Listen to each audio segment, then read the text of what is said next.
Welcome to 843 TV. I'm Wayne Morris. Jenny Lockhart. And today we are coming to you from the Ben Rakusan Chamber, Council Chamber here at the town of Hilton Head. And our first guest is going to be Richard Spruce, who is from the town. He's going to be telling us about flood insurance and the FEMA regulations that are coming. Big stuff. If you're a homeowner, you definitely want to see this first segment. Then Mary Briggs will be joining us from the Hilton Head Symphony Orchestra, and she's going to be here to tell us about this year's piano competition. And lastly, James Wedgeworth from Charter One Real Estate is going to join us and give us kind of a recap of 2014's and good real estate news market. for 2015, Hopefully, yeah. right? Hope and a very good crossed. prediction for 2015, so you definitely don't want to miss that. And you don't want to miss 843 TV. Where communities come to speak.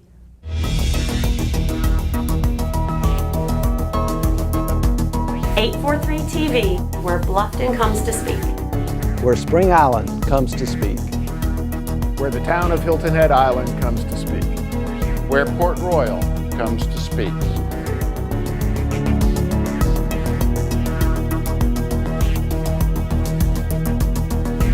.843 TV, where communities come to speak.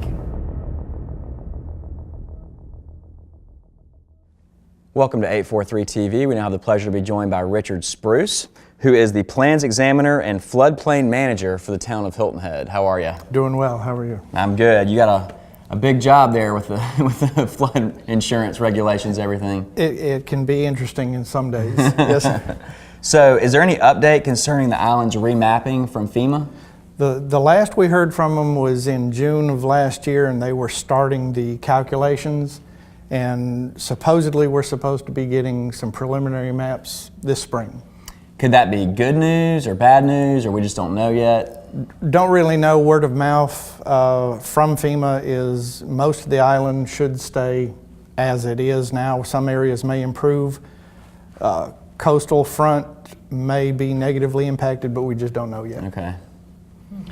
As a real estate agent, obviously, I'm very interested in this, and I'm familiar with the Biggers Waters Act of 2012. In your opinion, do you think rates are going to go up because of that, or what's going on? Rates are going to go up, period. Oh. The Biggers Waters Act was rewritten in early 2014 for the Flood Affordability Act to take a lot of the bite out of Biggers Waters 12, but they're still going to go up. It took a lot of the negative impact out of BW12 when they rewrote it.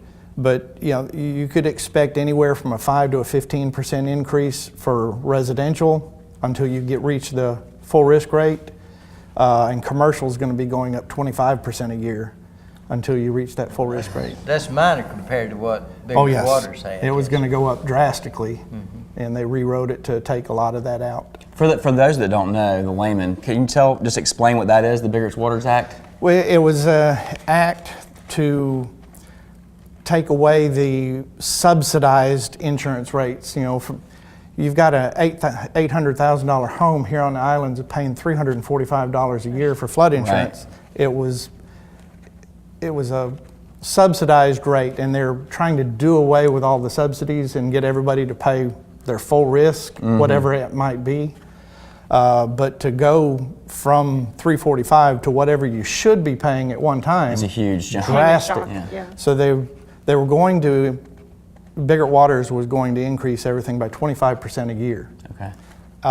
Which impacted people drastically. And then if you sold a home, it automatically went to full risk rate.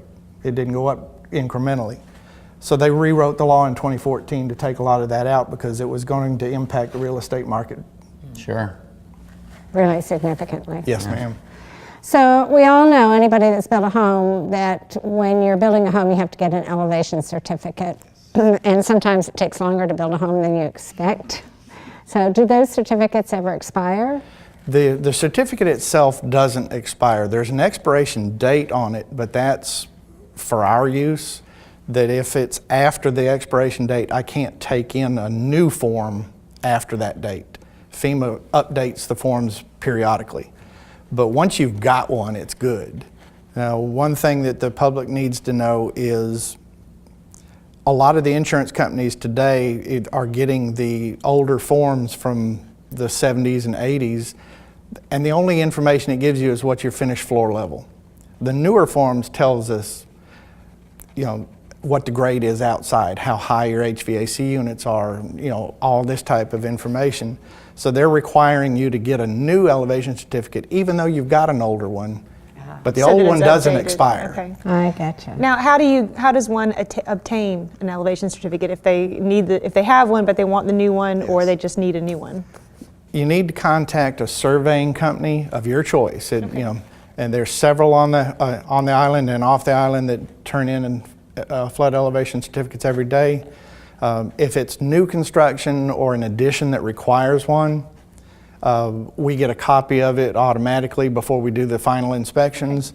But if you're getting one because you just want one, or the insurance company says you need one, bring a copy of it to us anyway. Okay. And we'll microfiche it or laser fiche it. That way we've got a copy of it, because I get calls daily wanting a flood elevation certificate from a new owner, and we pull it and get it to them. So, but if we don't ever get one to begin with, Then you don't have it on record. Right. Okay. So when we're talking about flood regulations, can you explain substantial damage and substantial improvements? substantial damage and substantial improvement are pretty much the same definition. It's 50% of the value of the home, the appraised value. And if it's damage, you could have a fire or a wind damage. It doesn't have to be flood.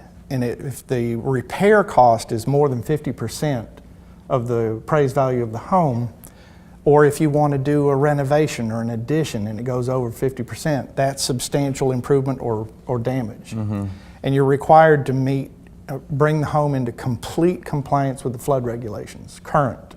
So if you've got an older home that was built in 1977 and you were built, say, in Sea Pines at 12, and you had a substantial damage fire, well, you've got to elevate the house to 14. Okay. So, you know, that's one of the things, and a lot of people don't realize they bought this house for $1.5 million, but the lot's worth 1.1. So the house is only worth $400,000. You bought it for 1.5, and you want to come in and do a $700,000 renovation. You may not be able to. Right.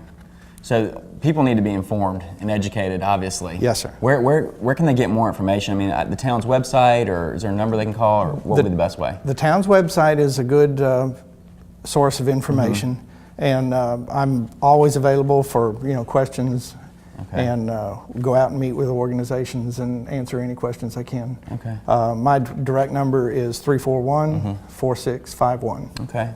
We appreciate you educating us today and getting us up to speed. Yes, sir. Stay with us. We'll be back with more 843 TV.